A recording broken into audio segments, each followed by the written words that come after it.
Tonight, at the table, is a guy who decided the internet needed less followers and more actual friends.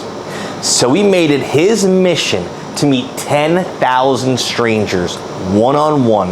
No scripts, no agenda, just real human connection.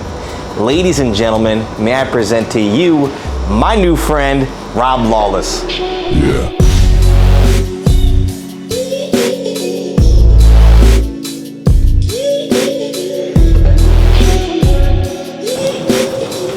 Gentlemen, how we doing this evening? Sir. Outstanding. How are you? I love that. I'm great. Heck yes. I'm great. I work at Market Street. How can you be better? Yeah. Welcome to the table, boys. Thank you.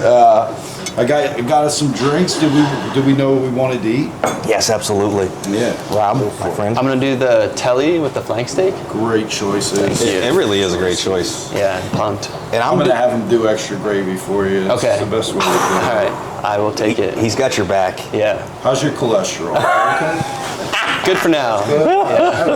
Yeah, you look thin. You look thin. Yeah, got some leeway. I'm gonna do Camacho's nachos. Tomatoes, nachos. Yeah, and eggs, however he wants to hook me up. You got it. Heck yeah.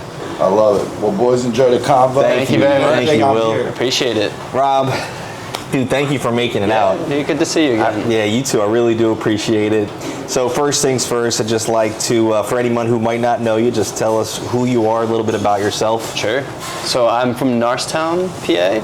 It's not far from here, and I'm on a mission to spend an hour one-on-one with 10,000 different people, and you are the 7,608th person that I'm hanging with. So it's been cool. I grew up locally. I went to Penn State, studied finance there, but I also met a ton of people there, and so I just loved forming connections and creating memories with these people. And when I graduated, I started working for Deloitte Consulting, and you go from you can meet people because you're out at a party or you sit next to them in class. You don't have to use them in any way, and then get into the real world and everything is so transactional. Yeah. It's all networking, and I struggled with that when I was at Deloitte, so I was like, I want to get back to meeting people. I want the world to feel like Penn State felt like to me. And I'm minored in entrepreneurship, so after I left Deloitte, I went to a tech startup. And when I was there, I was like, I'm just going to meet 10,000 people one-on-one for 1 hour each. I think it's fascinating how any one person can totally change the trajectory of your life. Like you and I are not sitting at this table right now if I didn't meet Eddie Keels in 2016. And so it's just if one person can change your life, what happens when you meet 10,000 of them? And I don't know. I want to figure it out. So that's why I'm here. That makes a lot of sense. Yeah. So your whole thing was just you enjoyed authentic, genuine connections. Yeah. You got to a space where they were more transactional. You wanted to get back to that authentic relationship. Yeah, exactly. And I wanted my life to feel more like an adventure than sitting in a cubicle for 40 years until retirement. Yeah. And so I was always looking for ways of how could I do something different, or what would be my dream? My dream would be to hang out with people every day. And I've somehow made it work. It's crazy. So I met the first person November 11th of 2015. Okay. And then 8 months later, so I left Deloitte to go to a tech startup. And then I was at the startup when I started this journey. And then 8 months later, they were acquired, so I was laid off. So next month will be 10 years since I've been doing this full time. I haven't worked for anyone in 10 years, which is crazy. Let's go. Yeah, and then I didn't make money for a very long time. I crashed with friends in LA and Hoboken. I moved back in with my parents multiple times. But in 2019, I met a keynote speaker, and she was like, you could go into this industry and just share what you've learned on stage. So made my way into that, did my first paid speech April of 2021. And then last week I did my 96th paid speech, and that has taken me all over the US. I've spoken in India, Germany, the Caribbean, so. That's wild, man. Yeah. Very cool. I'm super curious about that, getting into the paid speaking. Sure. Because when you first told me that at the event where we met each other, you're like, yeah, Sure. This is what I do. I go and I talk. Getting into that's awesome. Quite a feat, man. You get to travel all over the place. You're meeting tons of cool people. Was that process difficult? Did you have a lot of experience giving speeches and stuff before that? No, I mean, I did my valedictorian speech in high school. Yeah. So I did that, but speaking made me nervous. At Penn State, you had to do a public speaking course to graduate. It was one of the required courses. And I was so anxious about it that they actually had an alternative course where if you felt like you couldn't do that, there was an easier course you could take. It was just less pressure. Yeah. And you had to meet with them to like show that you were nervous or whatever, but I opted into that course. So it was something that scared me so much in college. I didn't do the course that everyone at Penn State does. I did like the special one. Yeah. But I also gave tours at Penn State, and I loved it as a kid. It just made me nervous in high school, and that bled into college and into the real world. So I'm a weird mix of a natural at it, but then get nervous at times, but not all the time. Yeah. But yeah, getting into it, I mean, was a mix of luck and effort, I would say. Like 2020, that fall, Emory University reached out to me to do a TEDx talk. So off the bat, I had this credibility, and I didn't even get to do that on the red dot with the cool film. I had to record it virtually and send it because of COVID. But yeah, then I was a TEDx speaker. So I had that to my name. And then prior to that, the things that helped me, I was on Ryan Seacrest's radio show. I was on Kelly Clarkson's talk show in 2019. I did the Today show in 2020. So I had this, in the beginning, people are like, well, who's hired you and what have they said? I'm like, no one's hired me, but here's me on the Kelly Clarkson talk show. So it helped me get in the door places, but then my network at that point was I'd already met like 3,500 people. So when I said, hey, I'm trying to get into speaking, does anyone know of any gigs? People were like, oh, talk to this person at my school, or you could come speak at this event at my company. And that's still like a third of the gigs that I get come from people that I meet through this journey. Yeah. That's sort of like proof of concept, proof of what you're talking about. Yeah. The public speaking stuff, it's been a journey for me as well. I definitely, if you had asked me when I was younger, I would have never expected to be sitting here doing something like this. I did the public speaking course in college, sure. Now it's like my little sister's in college. Okay. And she's doing public speaking. Sure. Well, she's doing it online. Okay. I said that's like cheating. Yeah. Well, hey, I've done virtual gigs. People still pay for that. Yeah. Hey. I just know, as far as that goes, it's been repetition for me. Putting myself out there in different ways. Sure. I started off, I took acting classes and improv classes, and a couple people asked me to give best man speeches and all these things like grow and grow and grow. Sure. And then this past year in January, I did my first ever stand-up comedy set. Oh, good for you. Yeah, that was crazy. Yeah, that was absolutely crazy. I want to get into that. I met a dude, Chip Chantry. He runs Helium Comedies, like class on, it's like stand-up 101 or whatever. And I met him, and it's still on my to-do list to take his class, because they say you don't have to be funny to make money as a speaker, but if you want to make a lot of money, you have to be funny. Okay. So you're well on your way. That's the upper echelon. Yeah. A funny speaker. Yeah. No, it makes a huge difference. So in your TED Talk, were you just talking about what were you talking about, your journey? Yeah, I mean, it was the first time that I had to reflect on what I've learned from the journey. Because I would happily do this journey and never reflect on it, because it's just fun for me. So a lot of people are like, oh, why would you go meet 10,000 people? Like, it's my passion. I just think it's fun. I think it's exciting. You never know where the conversation's going to go. But I was thinking for that, what have I got out of it? And I've increased my sense of belonging.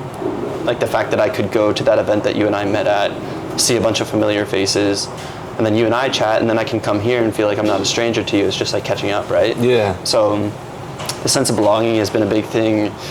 The perspective that I've gained from people's stories. There was a guy that I met last summer who is a mountaineer, or was a mountaineer in India, and he was climbing Mount Annapurna in Nepal, and he fell off the rope, like slipped off of a rope or something, and he fell 300 meters into the crevice of a glacier. And he was down there for 3 days and 3 nights. What? Yeah, by himself. not knowing if anyone was ever going to come get him. And so they couldn't go down and get him. They had to like go down to the base camp and tell people and stuff. And they had this rescue mission. It was not a rescue mission, it was a body recovery mission because they thought he was dead, just to get his body off the mountain. And they found him. He spent 9 months in the hospital. He had fingers and toes that had to be amputated. He had 50% of his skin grafted, but he made it. And like the perspective that you learn from stories like that, where you're going through a hard time in your life, it's like, all right, well, I'm not going into nightfall of day 3, wondering if someone's going to come find me. So the perspective was a big thing, and then just the opening of doors to new opportunities, which like this is an example of that. Because my speeches in India and in Germany came from me meeting a compounding pharmacist in Philly. So, or just becoming a fan of a new band or something like that. Yeah. Like, there's so much, and I feel like that's what I want people to wake up to, is the fact that these opportunities exist around you every day, and you just let them go by because you don't talk to the people around you. Right. Yeah. I was thinking that recently, that even just through my this is the 20th episode that I've done, I've made so many new connections. Sure. Open doors for me, things like you just said, through people that I've talked to on here. Like, oh, you got to talk to this person. You got to talk to that person. Sure. And it's just like a compounding effect.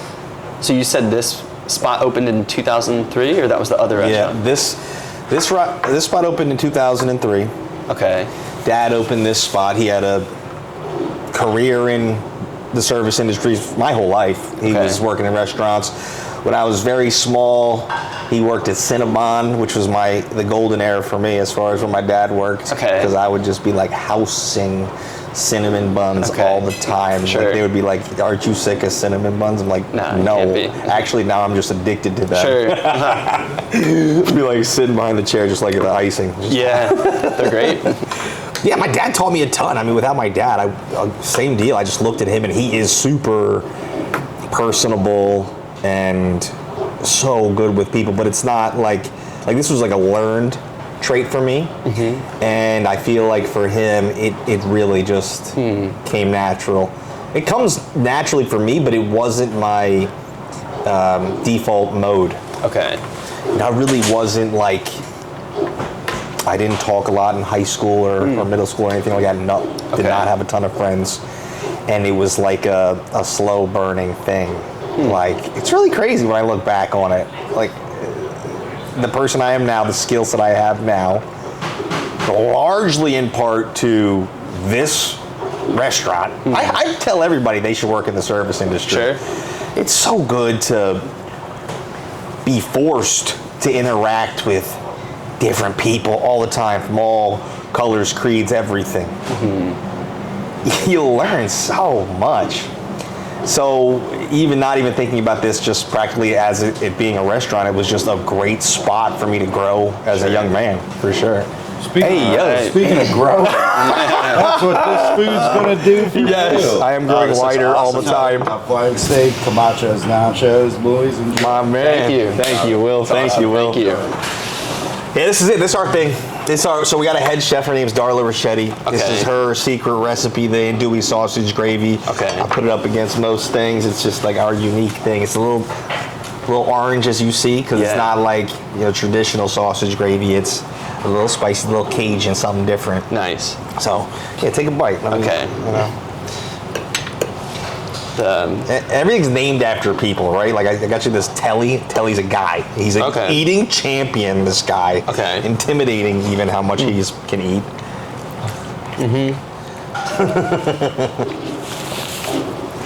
That's great. Heck yeah, dude. Yeah. Heck yeah. Are you a good cook? No, I don't know. I don't cook at all. No. I'm an imposter. I just hang out here. They don't let me back there. Yeah, we tried that before. I did used to work full-time in the kitchen. Okay. A while back. It was a penance, so to speak. Okay. When I first started my journey here working in the restaurant, I was a really bad employee. Okay. I was drinking all the time and going out and just always in town, whatever. And I didn't take this job very seriously, so I would show up late all the time, whatever. And Dad was so patient with me, and everyone who worked here was so pissed off. Okay. Like, this freaking kid. Spoiled kid. And it culminated one weekend, I think it was July 4th weekend. My buddy Sam, one of my good pals, he says to me, he said, listen, man, he was seeing a girl in New York at the time. He's like, listen, man, Nikki, she's, we're going to go up and we're going to see her tonight up in New York. And I was like, bro, that sounds super fun. She was at NYU, but I have work tomorrow. Sure. I don't think that's gonna work out. He's like, dude, I'll get up 5 o'clock. Okay. Drive back. No problem. Yeah. Don't worry. I got you, pal. Yeah. Yeah. Well, next thing I know, we're up there. Next thing I know, the world is black and fuzzy, and I wake up and my boy Sam is pacing back and forth in this small little New York City apartment, telling me how much he let me down because it was like 7:50 in the morning the next day. And Dad called me. I said, I'm so sick, I can't make it in. And well, I posted a Snapchat story, and someone saw that and told on me. Okay. And so I got fired. From here? I got fired. Yeah. Oh, wow. How old were you at that point? That was almost 10 years ago. I think it was 10 years ago. I was fired. So classic, Dad was just stoic about it, like, you are done, you got it. And maybe 2 weeks goes by, I'm not sure how much time, and we had this hilarious meeting, like hilarious looking back, because my dad's in this like trench coat, he's looking so serious, like a mob boss. He's like, I'll let you come back, under one condition, you gotta work the line in the kitchen. Because he wanted to teach me a lesson about hard work. This I can goof off. My friends come and visit me all the time. Whatever, no problem. Back there, that's not possible. That's not possible. Like, it's busy usually, and it's busy all day, right? Like, you really don't get a chance to think or goof off. There's no opportunity to do it. You're going. It's a small kitchen back there, small staff, and we're just on go. Yeah. And by the end of the day, especially during the summer or whatever, by the end of the day, it's so hot, you don't even want to eat anything. One of the big things about working here, the staff, the front of house staff is always like, what are you going to eat today? Because you get a free staff meal.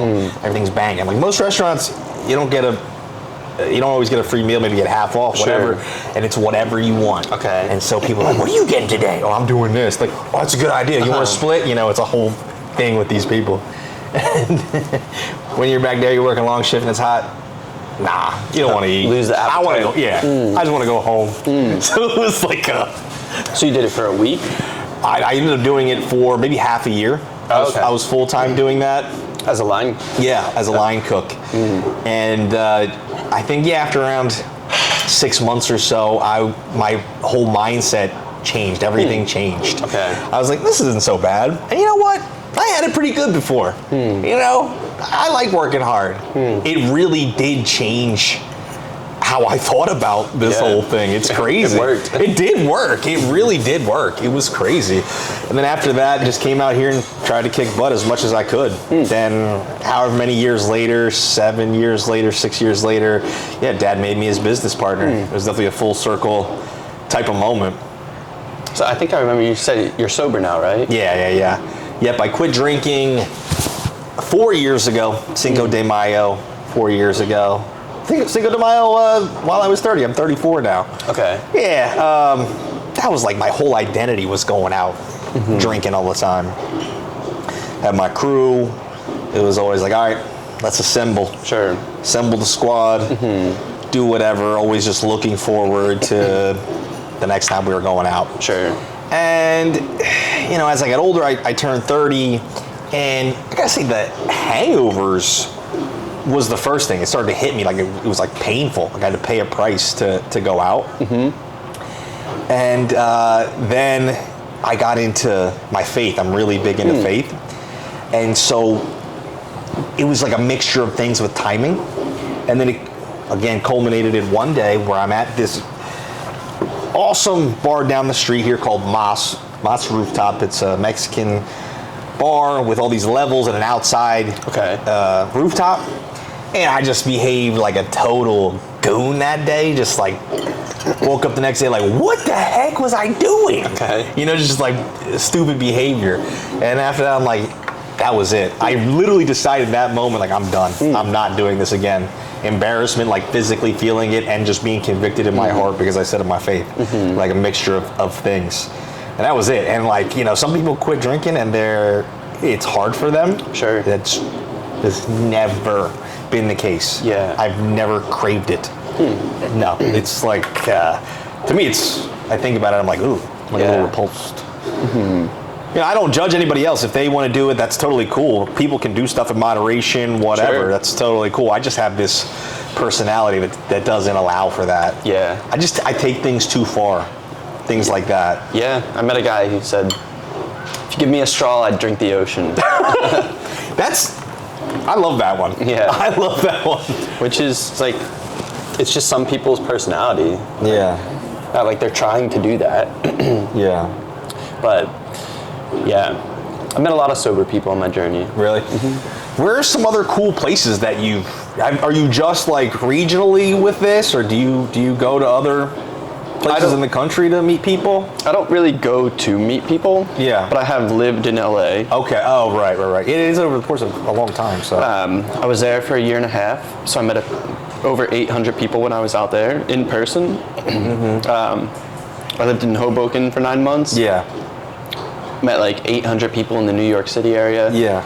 I drove to LA and back every time, so You drove every time?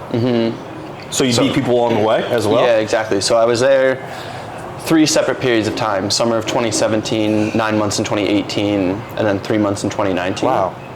So I would take a different route every time. So I've met people in over 20 cities in person in the US. Yeah. Just on those drives. I'm sure I've added to that with my keynote speaking. Yeah. But yeah, so that's the thing now, like I travel to all these places for keynote speaking. So that's why I've met like 13 people in India. I've met a handful of people in Germany. When I spoke in the Caribbean, that was on a 6-day cruise. I've gone to like Jonesboro, Arkansas, Vancouver, Washington. Yeah. Like you hit these small little spots and then end up meeting people there sometimes.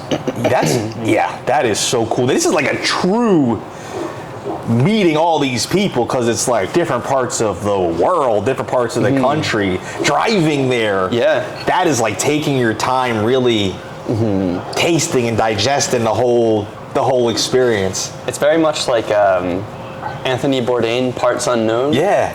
Without as much food. And just no production. Yeah. Or like you see these like travel influencers or YouTubers. I feel like I live a similar lifestyle to them, but most of it is off camera because I just take a picture with people afterwards and then I write their story. Yeah. So most of it is just us chilling. Yeah. This is, my buddy Will and I were talking about this. Do you remember all 7,608 people? Like if you were to walk by them, could you still, oh, hey, how you doing? No. Yeah. There'd be times where I pass people and I have to have my memory jogged. Yeah. But it's at the point where like they forget me too. Well, it's been a long time. I've had people be like, are you the guy that's doing the thing, meeting 10,000 people? I'm like, yeah, how did you hear about it? Like, I was part of it back in the day.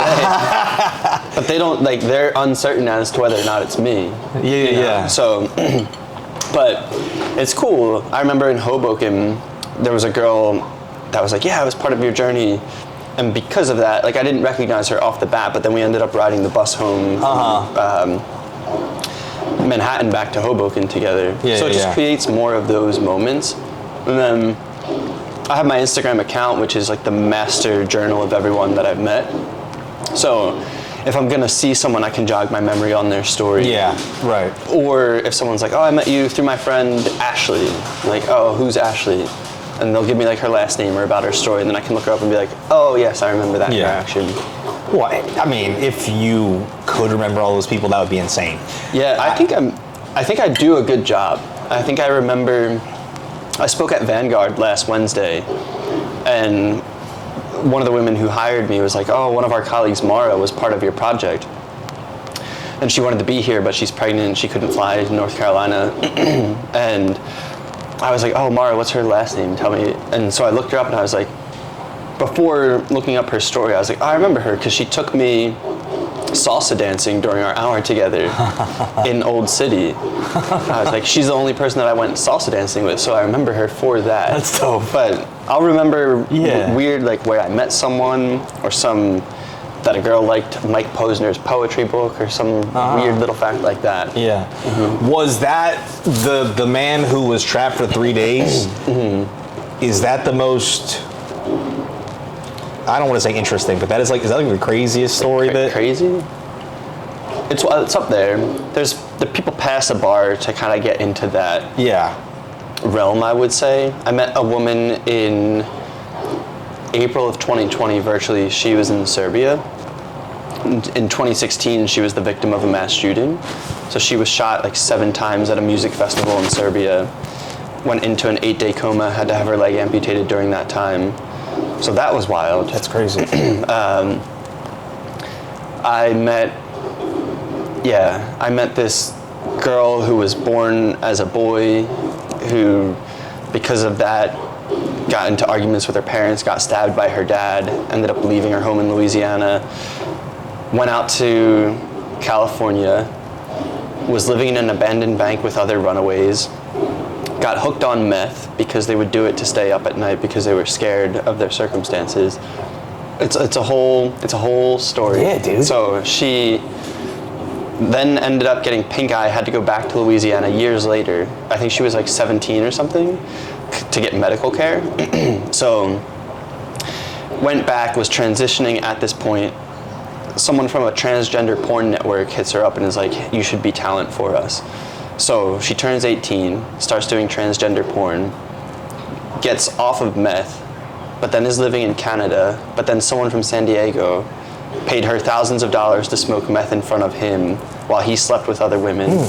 She got hooked on meth again, got back into porn, or no, she never not did it, but was still doing that. Was living in California, had a disagreement with her roommate, the roommate stabbed her, and then she got HIV, not from her porn work, from just life in general. Couldn't do the porn work anymore. I met her, she was doing like iPad art, and then sadly, like a couple years after I met her, she passed away. And it's like, that's, like everything I just told you is someone's actual life in this world. Like that was their path, right? Yeah. So I think about I have a pretty normal life, 2-parent household, went to Penn State, worked in consulting, got to pursue this dream. Like so much less chaos. But it's just opened my eyes to that is someone's path. Yes. And there's probably others like her, you know what I mean? So yeah, it's wild. Like so much of life's experiences exist outside of our own. Right. And what we know. And so it's just opened my eyes to what else is out there. I gotta hammer that home, dude. I really can't fathom. I mean, you say, 7,600. I'm like, oh, cool. That's a huge number. And you're going to 10,000. That's a huge number. Like you just said, how much that would help you to grow. I mean, even me sitting here, I'm thinking about it. You're telling me that story. I'm like, man, what the heck? Because everybody's different, and they have their. That is a real human being with their own circumstances that have led them to be who they are in this present moment. That is a crazy meta thing to think about, but it is true. And I can't imagine after meeting as many people as you have, that's really, really, really healthy for you. Yeah. The thing that's cool about it, that I think a lot of people get wrong about connection, is they feel like you arrive at a destination of connection. It's like happiness. People mistakenly think you get to a point of happiness and then you've made it, you're there. Okay. But it's something you have to work towards consistently. Yeah. So the empathy that I get from connecting with people will fall away if I stop connecting with people. Right, okay. I'll still remember what the lessons that they taught me, but it won't be as front and center. I'll get so overwhelmed with my own life. Yeah. So that's why I love continuing to meet with people, and I'm as excited to do the journey today as I was when I started. because it's just like, okay, then this lesson comes back to the forefront of my mind, and then I've never been in this restaurant before. Like today I got to have a new experience I got to do something for the first time, you know what I mean? Yeah. And I get to do that every week. Like how many people get to do that? You know? So. Dude, that's cool, man. Yeah, it's fun. That's really, really cool. And you're just being open and honest that if you don't practice that, you will. Yeah, that makes sense. The empathy thing, that totally makes sense. I mean, might be a hard thing to answer, but overall, what is the biggest thing that you've learned about just the experience of being a human being? You know, you've met all these different people, your journey. What has your journey, you said that everyone's basically has their own story and stuff, but is there anything else that you learned from all this that just like, wow? Yeah, no one really knows what they're doing with their lives. Everyone's doing the best they can with the resources that they have. Yeah.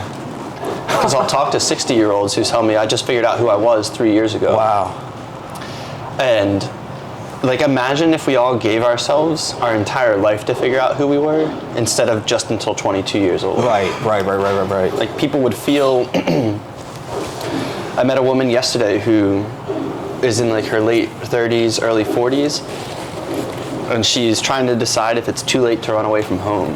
Because she grew up in Kentucky, she lives there now, and she's like, it's never really felt like home to me. So she's living in Philly for a month to see if this is the next spot for her. She did the same thing in Chicago. But she's like, I feel like I'm too old to make a move like this and start over in a way. And to me, it's crazy, because 60-year-old her is going to look at 40-year-old her and say, I was so young back then. But we get into this mindset. I think a lot of it is social media and just media in general, where we think we're supposed to be here by this age. You're supposed to have the kid, and then people have the kid, and they get sent home, and they're like, I don't know how to be a parent. I've never done this before. And then they quietly judge themselves for not knowing, and they think all their friends on social media know how to take care of their kid, but they don't know how to do it. So that's been a nice lesson to learn, because there have been so many times through this journey where I didn't have the answers. Before I got into keynote speaking, like, I was 30 years old, had no money, was living back in my childhood bedroom because I couldn't afford to move out.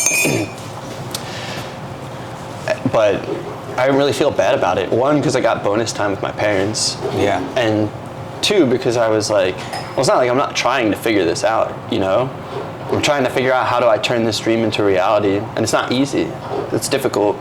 But so many other people are trying to figure things out too. So it feels like a secret or a superpower to know that no one else knows what they're doing. Yeah. It's like, I can see through you, you know what I mean? Yeah. For the people who want to put up a front. But there's a lot of fake it till you make it, which is there's no issue with that. But I think to be human is to have insecurities and uncertainties, and we just pretend that other people's don't exist. Yeah, that's definitely been amplified as, like you mentioned, social media and everything. Yeah. Well, man, this has been awesome, dude. I really appreciate you coming out. I got some stuff to chew on, some stuff to think about. I hope we get to connect again. It's been awesome, and I look forward to seeing the rest of your journey, man. Yeah, thank you. Thank you so much, Rob. Yeah, of course. Appreciate you, buddy. Yeah, this is awesome, by the way. This is great. I'm just eating the whole time. I know, I love it. Good. Because some people, maybe stop eating, you know, or whatever. You're just like going at it. It's perfect. Great to meet you, man. Yeah, likewise. That was I awesome. can be the 8,400 and Yeah, you can. I'll come back sometime when we get we'll try the fried chicken one next time. The little special. Yeah. Thanks, Rob. Yeah, of course, man.